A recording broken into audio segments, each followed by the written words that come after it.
Hey everybody, Nathan Brown here with FCP Euro. I'm the VAG Group Director, and today I'm here to talk a little bit about the brakes on your car.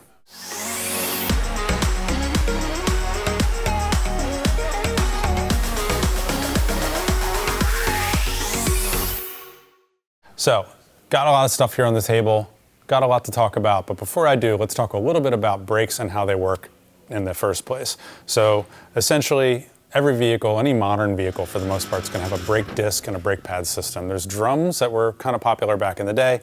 You don't really see them on too many modern vehicles. So the way that the braking system actually works is of course based on friction, and that is the brake pad pressing onto the brake disc. Now, you would think that that's purely a mechanical process, but there's actually a little bit of a chemical process going on as well. You may be familiar with what's called bedding your brake pads or bedding your brake rotors. And what you're basically doing is breaking in the surface of the brake pad to the surface of the rotor. To do that properly, or when it's done properly, you actually have a very thin layer of that pad material that's deposited onto the brake disc. The reason that works is there tends to be more friction between two like materials like that versus different. So essentially if you rub your fingers together, you have a certain amount of friction there. It's not too bad. Take your same finger and rub it on this steel workbench. It's pretty slippery, and it's the same exact concept between a brake pad and a brake disc. One other thing I want to get out of the way real quick is the concept of warped rotors. So you may be familiar with somebody saying, hey, I warped my rotors. And the way you know that that happened is you can usually feel pulsation in the brake pedal as you're coming to a stop, or it might be lurching while you're trying to stop. And that's not actually the brake disc being warped. What it is a thicker layer of that pad material deposited onto that surface. And even though it's very, very minute, we're talking fractions of a millimeter, you can actually feel that through the brake pedal, and that will cause that pulsation. The way that usually happens is if you get everything really, really hot, come to a stop, and you're just sitting there with your foot on the brake, that brake pad is going to deposit a thicker layer onto the disc, and then you're going to get that pulsation. Okay, so now that we got the kind of basic concept of how the braking system works out of the way, let's talk brake pads. Now, there is a brake pads explained video I did a couple years ago that's still pretty current, that has a lot of great information in it, but I'm going to go over some of that again real quick. So to start, you essentially have your genuine, your OE, your standard replacement brake pads. Those are typically going to be a semi-metallic or an organic pad. An organic pad is usually going to dust a little bit more, a semi-metallic usually a little bit less, but they're both going to give really good consistent performance from cold in everyday driving. So whether it's a OE replacement like an Ate or a Jurid or something like that that was original to the car, or it might be an aftermarket option like maybe a Bosch QuietCast, any of those are going to be an ideal replacement for what you had on the car originally. Maybe if you're a little bit more particular about your car, and especially how clean your wheels are, you may be familiar that most European vehicles, the factory brake pads tend to dust pretty badly, and let's face it, that kind of drives everyone a little bit crazy. What you can do in that instance is go with a good high quality aftermarket ceramic like an Eccobono. It's going to give you very similar stopping performance to a factory pad, but with significantly less brake dust, which obviously makes the car look better, easier to keep clean, and you don't have to worry about your wheels looking black or gray when in fact they are typically silver. So let's say maybe you add some horsepower, maybe you want a little bit better braking performance in your commute, you do some canyon carving, but you're not really getting too crazy and going out on a racetrack. We have a lot of great brake pads for that too. Two of our more popular options are going to be something from EBC or something from Hawk. EBC has a few different options, but the green stuff and the yellow stuff are some of the more popular sort of sporty options. And then Hawk has the HPS and the HPS 5.0. All of these are going to give really good cold performance. They're not going to make a lot of noise or anything like that. They're not going to eat up the rotors and cause a lot of accelerated wear, but they're going to give much better performance and a more consistent braking experience, especially if you're going a little bit faster or you just want to stop a little bit more quickly. From there, you can get into your track day and your sort of advanced, more aggressive driving. So maybe you've added a lot of horsepower, or maybe you're starting to do track days or autocross, or you're a very dedicated canyon carver. That's where maybe a street track pad would be a good option. So for those, we have these Ferodo DS2500s, and we have the newer EBC Blue stuff. Those are possibly going to make a little bit of noise on the street every once in a while. They might squeak or squeal or something like that, but they're going to offer significantly improved performance, especially once things get hot. And it's important to note that both of these are designed to work well from cold. So again, they're not going to eat up the rotors. You're going to have confident braking when it's cold outside.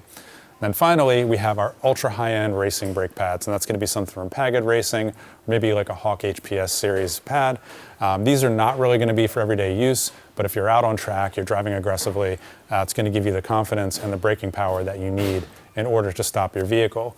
Really, it comes down to, like any tool, picking the right tool for the job at hand. So it comes down to how you're going to drive your car and what you want to do with the car as to which brake pad's going to be the best option. All right, so we talked pads, let's talk discs. Now, 98% of the vehicles on the road are going to have a plain-faced rotor, so it's not going to be one of these fancy drilled or slotted rotors, it's just a piece of steel. Any good high-quality disc, like this Zimmermann aftermarket disc right here, is going to be a really high carbon content. And the higher carbon content means it's a more stable disc. It's going to heat up and it's going to cool down more consistently and generally be a little bit more stable, so you have less tendency to have that pad deposit or that warped rotor possibility. So you want to make sure you always use a good high-quality ATE, Zimmermann, or Bosch brake disc. Maybe you want to make things look a little more sporty, maybe you want to get a little bit more sporty. We do have options like the Zimmermann Sport Disc, which is a factory replacement disc with these drills added into it.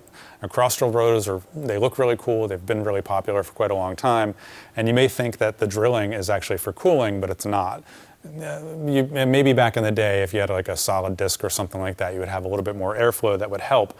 But on any modern vented rotor, all the cooling is really being done by the disc pumping air from the inside to the outside. So one last thing about drilled rotors. If you're familiar with performance driving, you'll hear a lot of people say not to use cross-drilled rotors on the racetrack. And that can be true to some extent. It's very true when it comes to cheap aftermarket replacements. You never want to use a cheap drilled rotor on track or in sporty driving, or in my opinion, ever. However, if you have something like this Zimmermann that's really, really high quality, you can use something like that for performance driving. What you want to watch out for, though, is cracking. So each of these holes introduces an additional opportunity for stress on the face of the rotor. When you're getting things really, really hot and then they're cooling down, that stress can start to seed cracks, and you'll start to see that. Now, if you get everything really hot and you're using these racing brake pads, you'll get what's called crazing, which is very, very, very tiny little cracks on the surface of the disc, and that's pretty normal.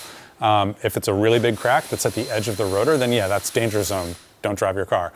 What you want to watch out for is any of those cracks go hole to hole or hole to edge. That is an indication that that rotor is done and needs to be replaced. And because of that potential danger, that's why most people say, hey, don't use drilled rotors on the track. Long story short on that is if you start to see any really, really heavy cracking on a drilled rotor, whether it's street or track, then it's time to replace that disc. So what these holes are actually doing, other than looking kind of cool and racy, is they're adding more surface area for that pad to bite into. So just like a slotted rotor, that drilled rotor is basically getting more bite on the brake pads, so you have better initial braking performance. So the slotted rotors do the exact same thing. It's worth noting there's a lot of different styles and designs of slotted rotors on the market. Some of them are going to wear your pads a little bit more quickly than others. All of them will increase pad wear slightly, but that's the trade-off that you're basically getting for the better braking performance. At the very other end here, we basically get into our really top-end OE and aftermarket replacements for some of the more modern vehicles. And both of these are what we call pinned rotors. So this is a two-piece rotor. You have an aluminum center hat and a steel friction ring. And it essentially allows for a much lighter rotor to be put on the car for a very large high-performance vehicle. So this SHW disc right here is an OE disc on an Audi. They're also OE on a lot of BMWs, a lot of Porsches. So essentially, if you're looking to replace your factory brake discs and it's one of these fancy pin types, that's going to be a great brand to do it with. We also have this Zimmermann pinned TTRS rotor underneath, and it's worth noting that Zimmermann is probably one of the only companies in the world that has the ability to produce a really high-quality pinned rotor, just like the factories do. The only other thing to note about a pinned rotor is that if you do happen to have these on your car, you're driving it aggressively, you get things really, really hot, they do generally tend to make some noise as they expand and contract at different rates because you have two different materials. So I know that's kind of a lot. There's still a lot more to talk about, and some of you may have some questions about it. If you do have any questions about either the brake pads, brake discs, what are the advantages, disadvantages, or which ones should you choose, be sure to drop it in the comments below. If you enjoyed the video and would like to see more videos like this one, please hit a like, please hit a subscribe. Again, I'm Nathan Brown with FCP Euro, and we'll see you on the next one.